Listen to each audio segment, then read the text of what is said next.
Welcome to the I Work For Me podcast. I'm Melina Lewis, an author, marketer, yoga teacher, and mom, and I'm passionate about people who have created their own business opportunities and who love the freedom of working for themselves. Welcome to the I Work For Me podcast. This is Melina Lewis, and today I have Claudia Klein with me, and she is extremely interesting. For one, I have never met a hypnotherapist in like the flesh, if you can call Zoom the flesh. And I am just dying to understand how one becomes a hypnotherapist, what's that about, and how that is a business as well, and how one gets into that. So without further warbling on from me, I'd like to say welcome, Claudia. Thank you. So lovely to have you on the show. Thank you. That's a lot of questions in one go. Maybe you should start with one that is of interest most to you. Well, we always actually start the show where I ask, what is it that you remember as a little girl wanting to be when you grew up? Well, when you were growing up, what was the first thing you thought you wanted to be? Yeah, I saw that you do that. That is your first question. And I don't know when I was a little girl. I can't remember that. But later, maybe in my teenage years, I always dreamt to be a doctor in the forest, getting paid with chickens and eggs and things like that. I guess that's probably a modern witch or something like that. Yeah, it sounds it's sounding a bit Hansel and Gretel right there. Being German. And being German. There you go. You've got it. Yeah, I know I'm in Africa, and I almost can say I've achieved my dream, but I'm just so far away from being a doctor. Well, possibly a different kind of doctor. So I suppose then that leads to my first question, which is, what is a hypnotherapist, and what do you do? Okay. So do you know anybody that is not the version that they want to be? In other words, they have something to overcome, they have some emotional problems, they might have persistent thoughts or behaviors they don't really want.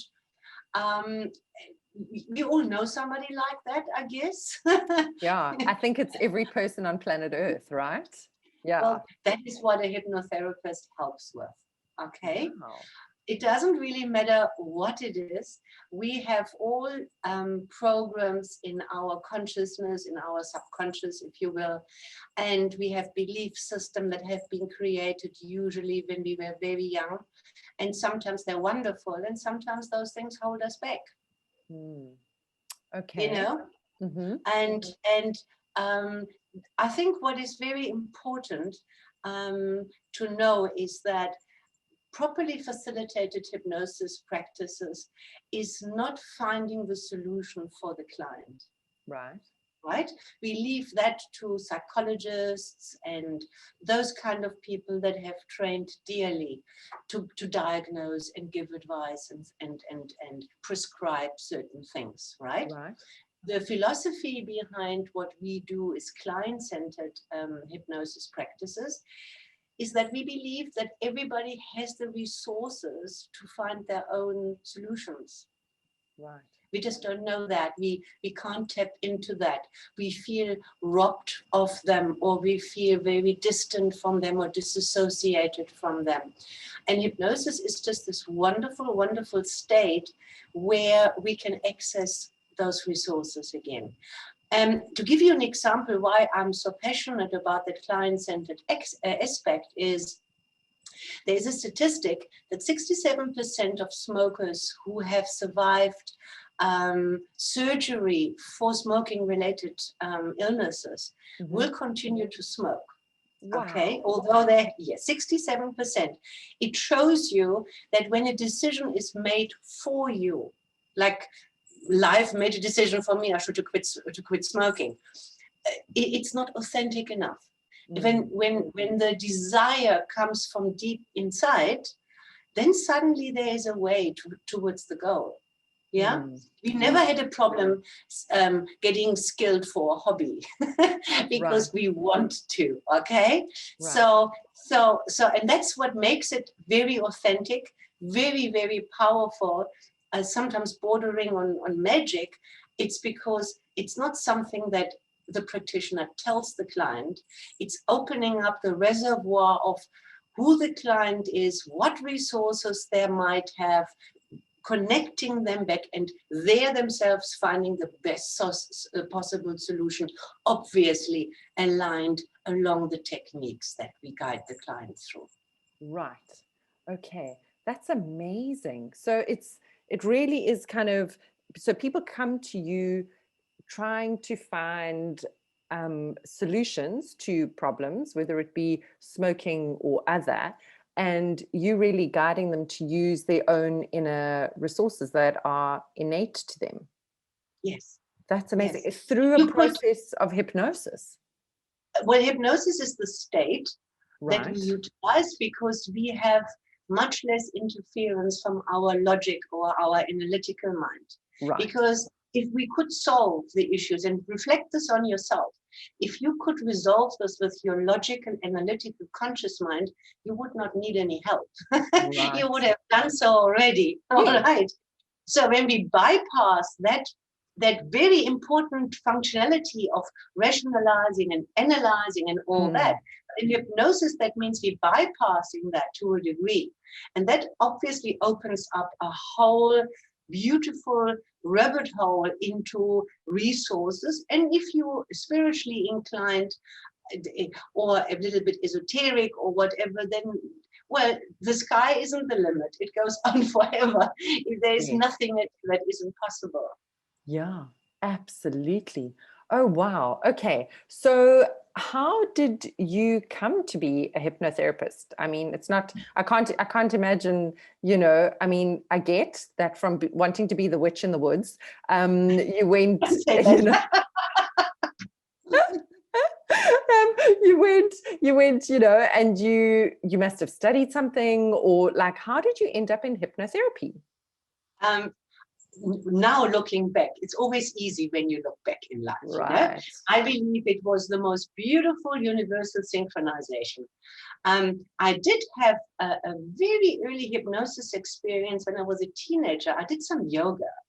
I must have been 14 or something. And the instructor was telling us, you know, in the relaxation period, you yoga instructor yourself, I believe. Yes, that's right. Yeah. So they say, smell a rose. And I smell that rose. To this day, I have that smell in my nose, and I can feel the satin feel of the petals of this rose.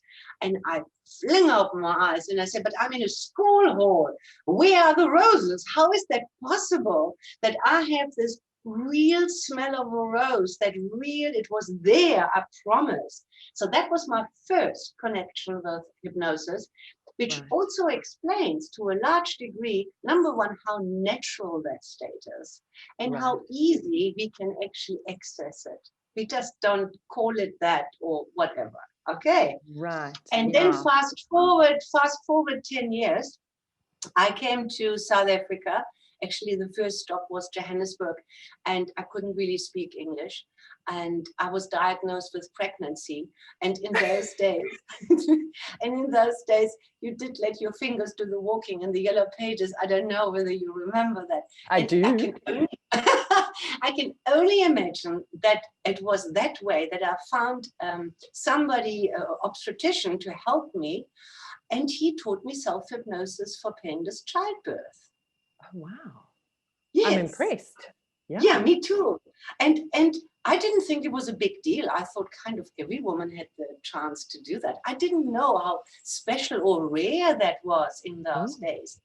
Needless to say, I had 2 boys in 2 years, and I couldn't understand what the fuss was about all these screaming women in the ward, because it was such a quick, fast, a super exciting event, having children.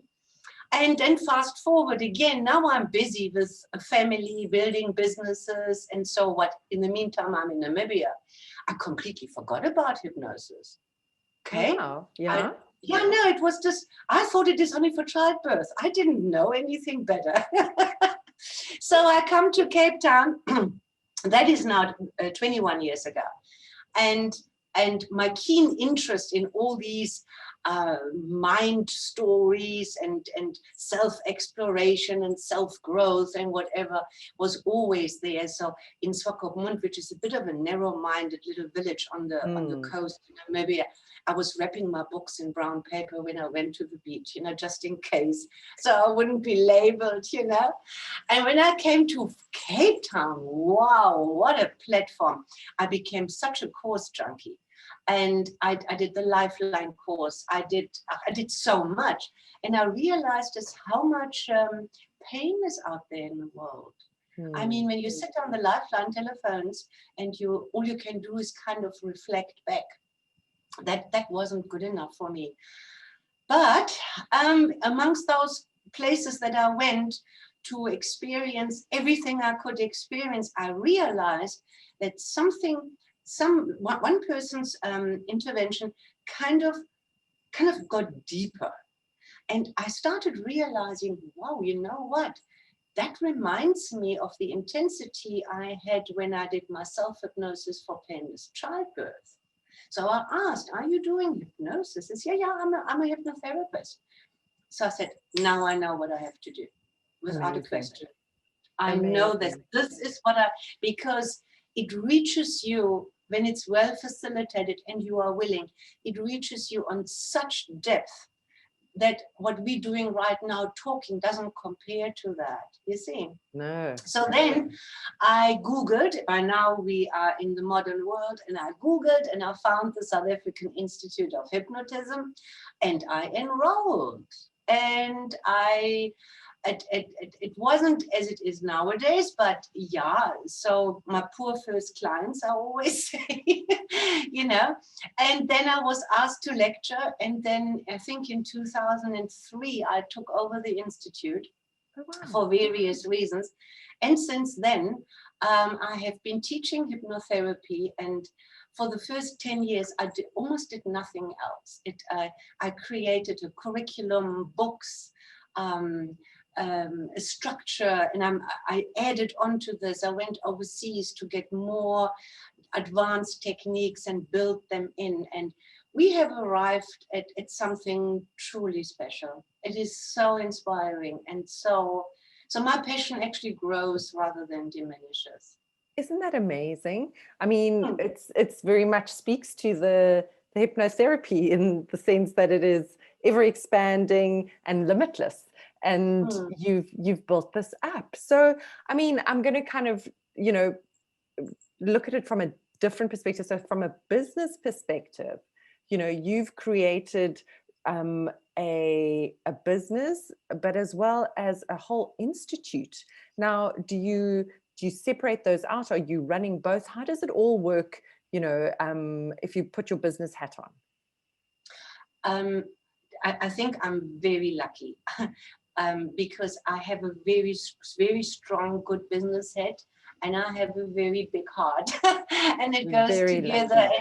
And I can swap between the two. I can immediately, and people might think, how can these two go together? I can immediately think how profitable an expansion in any direction would be, and how it is sustainable, and so I guess I was a bit lucky. And when I teach our many students over the last 20 years, I just don't advocate the suffering social worker. I just don't believe in that. If you do good in the world, I think you deserve to have a lifestyle that sustains your doing good. So if you need massages or holidays or whatever, because people say, what should I charge? And oftentimes these really beautiful modalities, and I mean, hypnosis practices are just one of them. They're cheaper than any plumber or attorney or whatever, but you're working with somebody's mind and energies and emotions, and then so you have to weigh this all up. And it was tough. It was incredibly tough, because when we started, this is such a niche.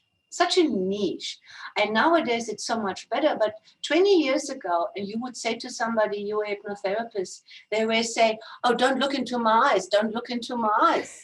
You know? Yeah. Oh my God, it was very hard. It's not a training that appeals to the masses. You know what I mean? So, and I'm not very good, I must say. You, I think, are a bit of an expert with that. I'm not very good in this modern kind of marketing. So I did it the old-fashioned way. Every stage I could stand on to speak, every demonstration I could give, any information evening I would hold, I would do that. And that appealed to me more, you see. But yeah, I don't have to do this anymore. I handed all of this over to my colleague. He's doing this now. Great. I can concentrate on what I love best, on my clients and on the teaching here in Cape Town. Amazing. Okay, great. So I think, you know, there's a lot to be said in what you've just shared, is that, you know, you've kind of, sure, you've grown the business up, but your approach was very much more kind of person to person and really getting yourself out there and speaking. So I think there's something to be learned from that, in that people who create businesses need to really be okay with, you know, putting themselves out there and speaking about what they do and showing up. And then I think, you know, kind of growing the business later, you've brought on a partner or someone who works for you, a colleague, who then takes over the stuff that maybe isn't your big passion and allows you to kind of work on the stuff that you love. So that's really nice take homes, I think, just to know that you do have to put yourself out there first, though. Well, I think this is something that a new entrepreneur needs to be aware of, especially when we have no training as entrepreneurs. I remember in the 2008 phase, when we had the kind of recession, this business grew kind of 150%, and I just couldn't handle it. So I had so much staff that there were years where I was just working to get the salaries in, right. You know. So because it still remains a niche market. Not everybody wants to become a hypnotherapist. You see, we have two training schools, one in Joburg and one in Cape Town. But you have to calculate. You have to calculate how your expansion can be sustained. Yeah. Okay. Yeah. No, that's fantastic. And do you, like, in your course, do you actually train people on how to run a business? Is that part of your training? We touch on it. Touch on it. Obviously, I mean, I'm an entrepreneur at heart as much as I am a hypnosis practitioner, and I will give little tips as I go along the way, you know, when the topic comes up. I always believe in teaching when the question is in the room, not according to an agenda of the PowerPoint presentation, you know, because then it gets absorbed by the listeners, you know. So how much should I charge, and how should I advertise myself, and is there room for hypnotherapists, and so on. I do that, although we have only a very small official section, because we can't concentrate. That's not our forte, is to tell you how to run your business. But I do make the students aware right from the start. If you do something like this, you enter the world of entrepreneurship, and that is a whole different set of rules that you need to learn. Like boundaries, for example, and, you know, when is my phone off? When don't I take, or little things like in the beginning, this is so exciting, and you've done your best, and the client goes home. And I remember I watched this so often. You want to phone all the time. How are you? How are you now? How did my magic work? You know, and to just let it go and not run after the client. Because if you don't hear for them, it's probably a compliment, you know. Yeah, it's so interesting, because I chatted to a friend of mine who's a kinesiologist, and I said to her, so, like, you know, what's the feedback? She said, oh, sometimes I don't see, they come for 1 or 2 sessions. I don't see them for months, you know, years. Yeah. And then they'll come back, and she said, Nat, I take that as a compliment, you know, and you've just got to let the people go. And I was like, oh, I'm such a gold star chaser. I would be that person who would be like, so how are you feeling? Did it work? Is it okay? What are you thinking? So yeah, I would be that. But you see what you do when you do that, you almost what is a good word, sabotaging your own success. Because if you don't leave that client with a feeling, you can do this now. You in the starting position, you got what you need, and I believe in you, right? This is how you might not say the words, but that is the kind of space that you let the client leave with. And your constant, or even just once, inquiry puts in doubt. Right. Yes. Right? Totally. Yes.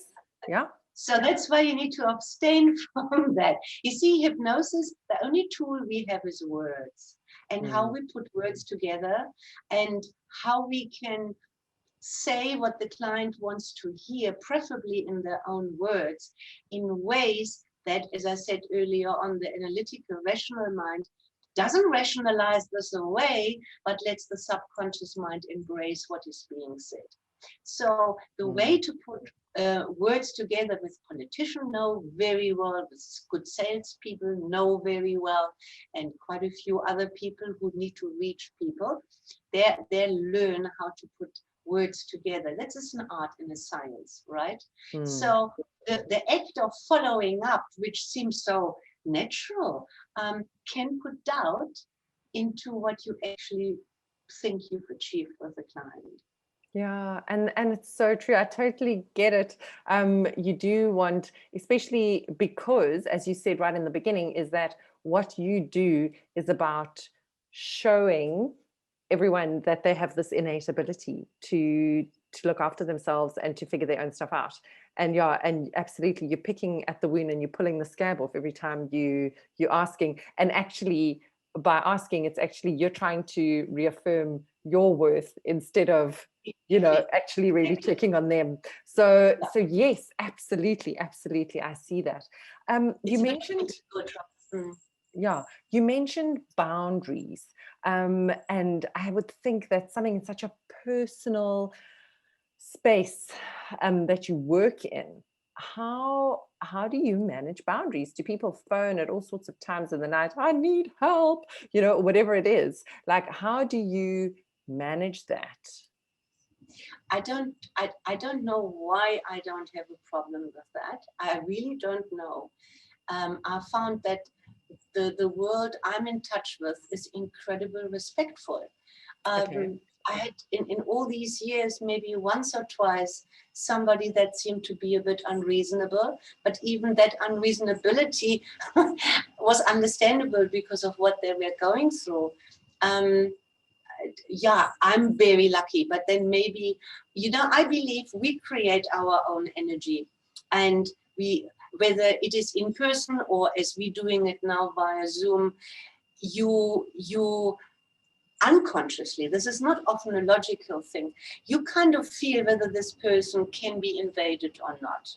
You know what I mean? Can I take advantage of this person or not? And I doubt that I'm coming across as somebody you can do that with. I doubt it. Yeah. So I never had that problem. But what I would say to people who do have an issue with that is have a separate phone number, and have office hours, and just stick to them, and that's it. You know? It can be that simple, right? Well, what else would you do? Exactly. I mean, if there is an emergency and you feel you can accommodate somebody, by all means do, but that can't become the rule of your life. Absolutely. Unless you become an emergency, whatever. An emergency hypnotherapist. Ta-da! Yeah. It's a whole new, maybe there's someone out there who wants to be that. Although in the States, there are some states in America where ambulance drivers, firefighters, paramedics are trained in hypnosis, because you have ways and means of, for example, I'm not very clever with this. As I said, I never became a doctor, but a 4th degree burn, just with words and visualization. And by the time they come to the hospital, it's a 3rd degree burn or a 2nd degree burn.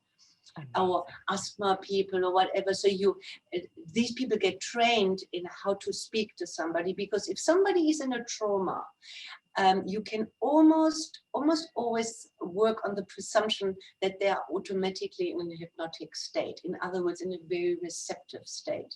Right. So you can then either direct their thoughts somewhere else, or you can breathe with them, or have them visualization of whatever the body might need at the time.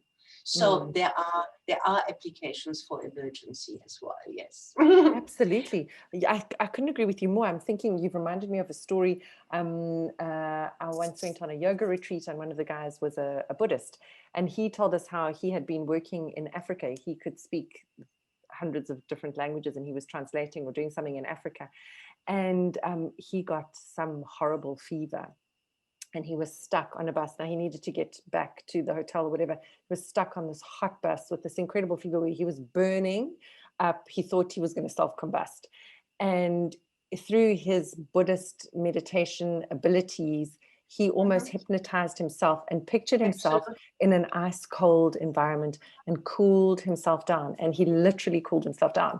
And I was just like, I've been fascinated. That story stuck with me. And it's absolutely, one can do that. So if someone wanted to be a hypnotherapist, what I feel like it should be a calling, but maybe I'm being too woo-woo. But what should they do? What kind of questions should they be asking themselves? Like, maybe they listen to this podcast and they go, "Oh, hypnotherapy, that sounds nice. I want to be one." But what should they be asking themselves? And then if those questions align, how should they take the next step? Well, we say, first of all, we have a website where we explain things quite nicely. It's the South African Institute of Hypnotism, quite simple. But if you have an urge to do something meaningful in this world, in terms of helping other people, and you have heard of hypnotherapy and it doesn't go against your belief, although I wouldn't know how it can go against your belief. That's all the prerequisites that there are, a keen interest in wanting to do something. What people don't know, and we don't really market that, and that might be a mistake, is that when you go through the courses, the course takes about 1.5 years, 18 months about, your own healing, your understanding, your own growth, it is transforming your own life. It is absolutely transforming your own life. You can't help it, but because number one, you have to practice on each other all the time. The techniques that you learn, so you're exposed to all this therapy all the time. But your understanding of how do we actually tick, what is an inner conflict that you cannot live like you lived before. Any symptom in the body, you will instantly ask yourself, I wonder why I have this headache. I wonder why this is happening. I wonder how this now happened. Because you understand the interrelatedness of everything, okay? So we have a very successful, and I can say successful because this course is running, believe it or not, since 1998. We have a one-day course, yes, a one-day course called Self-Mastery Through Auto-Hypnosis. It's a one-day course where you learn self-hypnosis, okay? And we take a little time on the course to quickly run through the curriculum so that you have an idea, should you be interested, how this journey will unfold, okay? Right. But I wish that this course would be part of all schools, of universities, everybody should know these kind of things. Every company should make room for that, for people to access themselves. That's a wonderful first step. And there's many things you can do with self-hypnosis. Many, many things. Think of your Buddhist friend who managed to cool his body down just by visualizing. Yeah. But there are tips and tricks, and people think positive thinking and affirmations. Oh, I know that. You can do that very wrong. You can do more harm than good with those things. Yeah. So when you, for example, say, I want more money or I want abundance. Yeah. The way you formulate that, and now it first of all probably started in your head without you do not planning anything, and now you think, oh, I heard of affirmations or positive thinking, let me put positive stickers everywhere, and then you wonder why nothing happens. Yeah. So no, but I mean, people, it's a good question to ask, because how you formulate what you think and what you say may give out more the lack of something than the ability to receive it. Right? And I know this because when clients come and they have an issue, let's say somebody is overweight, just to mention something, or somebody is depressed or is really low in emotions or whatever. And when you ask them, how would you rather like to be? The standard answer for most people is, I don't want to be depressed anymore. I don't want to be overweight anymore, right? So where's the emphasis in that thinking is still on what they don't have. Negative. So you get more of what you don't want. You see, so and once you click that, and it's so interesting that it really takes a couple of months of training to take a sentence and analyze the sentence, which then comes like second nature after a while. What am I saying here? What am I thinking here? Yeah. So I love so this that. one-day course is very recommendable, and then you know whether this is for you, and if it isn't for you, no harm done. You learned a tool that if you keep on practicing, is you have the rest for the rest of your life. Absolutely. Yeah, exactly. And as you say, no harm done. And I'm sure that would be a fantastic option for a lot of people. Right. Okay. And I wanted to just ask you just one last thing. What kind of terrifies you about running your business? Is there anything? There was a time when I realized again, it only afterwards, that I wasn't listening to what I really wanted. I wanted to slow down, and I didn't realize it because of my programming that I have, as a yes. from childhood or wherever it comes from. Slowing down was just not an option. And then I created inner conflict inside, because my body, my mind, my soul, everything said, slow down, slow down. And I said, my conscious logical mind said, not possible for many reasons. And that almost, if I would have persisted with that, I think I would have gotten really seriously ill. Right. But luckily I know my work, and eventually I listened to myself, and I did what I did, one step at a time. And I don't really have fears. I don't think I ever had, other than, which had nothing to do with business. It had to do all with listening to yourself, and don't always stand yourself in your own way. Which we all do so much of, right? And that's exactly what you are working on, is kind of putting that ego or that conscious mind aside and just kind of letting the flow happen. Oh, wow. I love what you do. Maybe one day when I'm big, I'll be a hypnotherapist. Well, come on the one-day course. I invite you, and just check it out for yourself. I love to send out ambassadors that go out and can say, oh, I've done this, and it taught me this, or it helped me here, or it manifested things that I had a hunch of, but I didn't really quite know. Yeah, no, absolutely. Go to the website and find the dates. There is one almost every month. Yeah. Oh, stunning. Okay. So on that note, how do people get hold of you, your courses, all your services? Okay, it's the easiest thing in the world. If you want to, there's actually only one address I have to give you. That is info@hypnotherapy.co.za. Okay. that will get you to our website, and I'm obviously one of the practitioners on the website, so I don't really have to give out anything else than hypnotherapy.co.za. As simple as that. Yay, I love simplicity, but I think that works with you as well, which is perfect. Thank you so much, Claudia. It's been wonderful chatting to you and learning and understanding about hypnotherapy. I'm sure for a lot of people, they will see that it's not too woo-woo and too scary. Not at all. Not at all. It is actually just a tool like meditation or like yoga. So just like those principles where we access our kind of inner self, I think that is wonderful. So thank you so much for being on the show and for sharing and for kind of unpacking those unknowns and untruths as well. So thank you very much. I just hope that some of the listeners benefit from that. That would be my greatest joy. I have no doubt. Thank you so much. Right. Thank you. Thank you for listening to the I Work For Me podcast.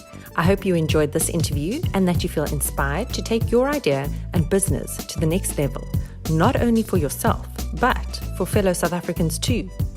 Please listen in weekly for interviews with more interviews with South Africa's most inspiring people, and connect with me on Facebook or Instagram at Melina Lewis Author, or on YouTube at Melina Lewis, or if you don't mind, consider supporting the show for a few rand a month by finding me on Patreon at Melina Lewis. Have a great week and namaste.